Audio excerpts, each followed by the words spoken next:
First, the week 5 is like this.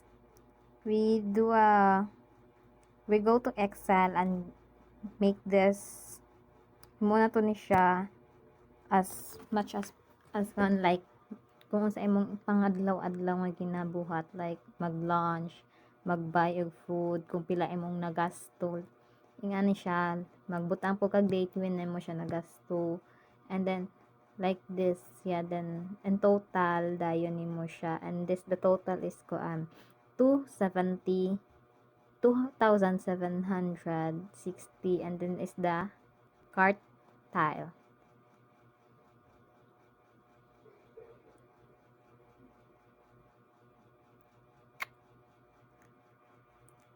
And sa paghimo like this, pwede na siya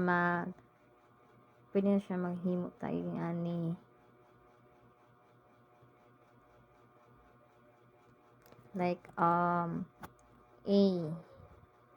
Then after sa A is magbutang tag 11, and first